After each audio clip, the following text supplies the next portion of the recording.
Hi everyone! Welcome to the Empath Tarot Case. Another love reading, timeless in general. Take what resonates lang po. Maybe some part of the reading makaresonate kayo. Some part of it hindi. Totally makaresonate na parang kwento ninyo ito o hindi naman. But ibang mga energies. Pero ano yung mas malakas at mas marami maaring yun ang ating masagap. Tingnan po natin kung anong love connections, lessons in life, and guidance ang ating mababatid sa reading na ito. Spirit guides, send me messages. Anong love connections ito? Ang mga gabay at aral sa buhay. Buhay, pag-ibig, and life in general ang nais yung ipabatid sa amin.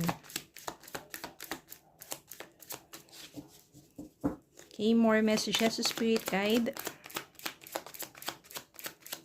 Ito ba ay may kinalaman sa kanilang person o bagong person ito sa buhay nila? Again, full moon pa rin po. 2 days before and after the full moon, which is kahapon. So, meron pa tayo hanggang bukas. To manifest, meditate muna kayo. To relax your mind and your body. Then do your manifestations. Page of Cups. Page of Pentacles. The World.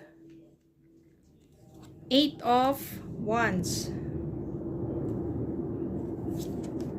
6 of Cups. King of Cups. 7 of Wands. 2 of Pentacles. Ace of Wands. Yan, tignan muna natin dito. Meron ditong, I think, person ninyo ito, hindi siya bago. Someone,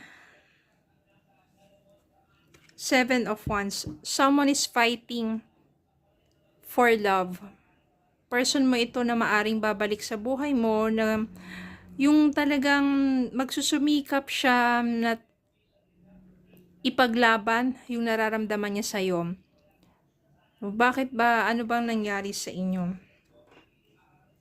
Meron ditong Page of Cups. No, nandito kasi parang siguro ng mga panahon na yun ay bata pa kayo, or maybe your person is not mature enough para do sa inyong relasyon.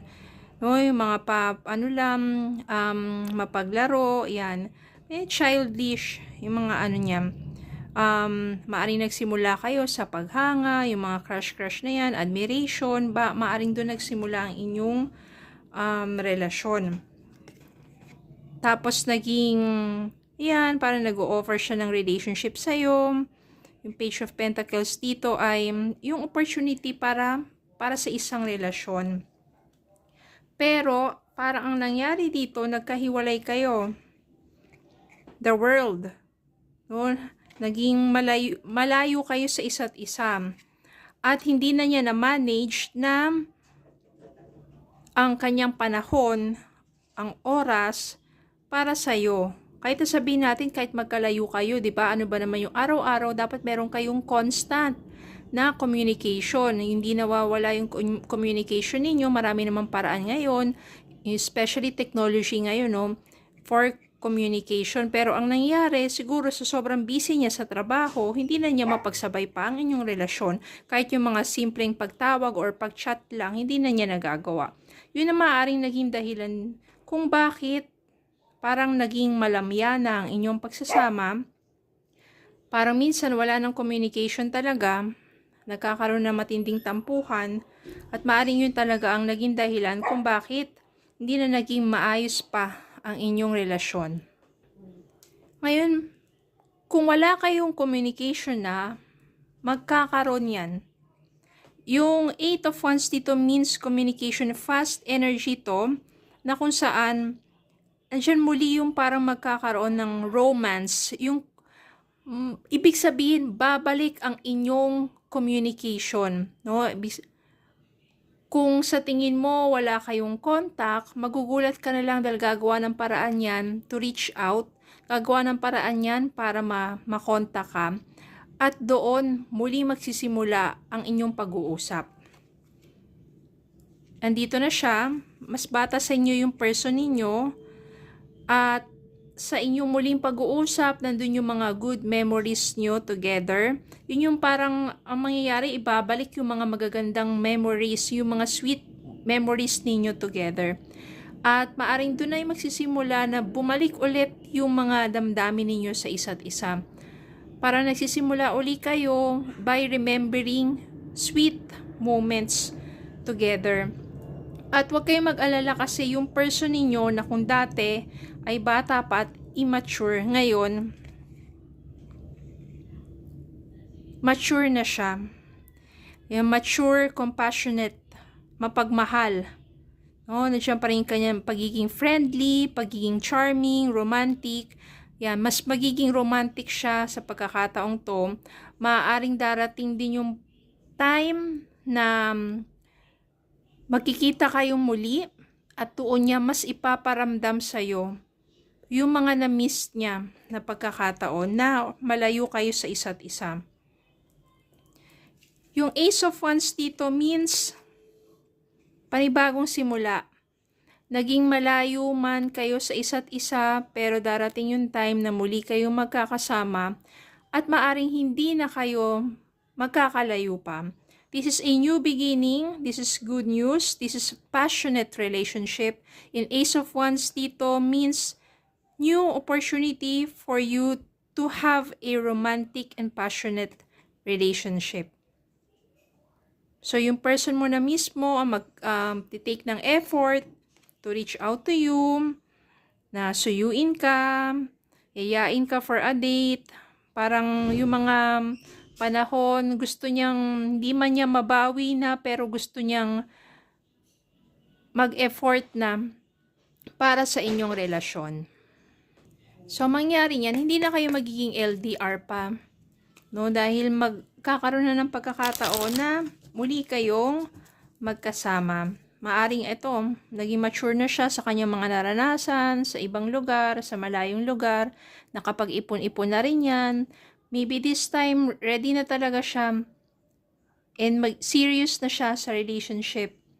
At no matter what, talagang ikaw at ikaw pa rin.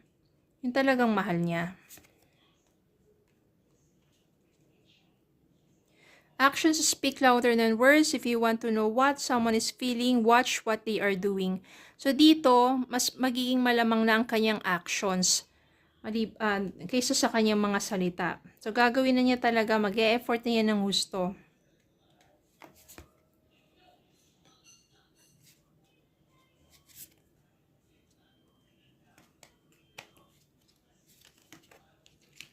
Divine timing, be patient while things are unfolding. This connection is worth the wait.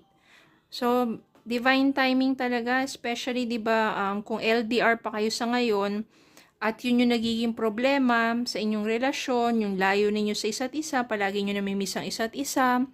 May mga times na wala ng mga messages, sobrang busy, hindi na nakakapag-usap ng gusto, dahil sa yung iba rin, time difference din, di ba? Pero, maniwala lang kayo at maging mapagpasensya because there is something better that will happen to your connection. You have to be patient lang, especially kung trabaho naman talaga yung pakay niya doon at wala naman talaga sabihin nating third party. Nagpo-focus lang siya para makapag-ipon, ganyan. Para sa kanyang pagbabalik ay ready na for a commitment, for a committed relationship. Okay, para sa inyo din naman 'yan, okay? So yun lang po, maraming salamat po. Continue to have faith in love. At kahit nandiyan kayo siguro sa mga relasyon na kung saan hindi kayo masaya, ang pinakamainam dyan is mahalin nyo muna yung sarili ninyo. And then, you will become more attractive sa lahat ng mga blessings in life, especially in love. Okay? So, yun lang po. Maraming salamat po for watching. Please don't forget to like, share, comment, subscribe. Follow me on Facebook and YouTube. Have a good day po and God bless.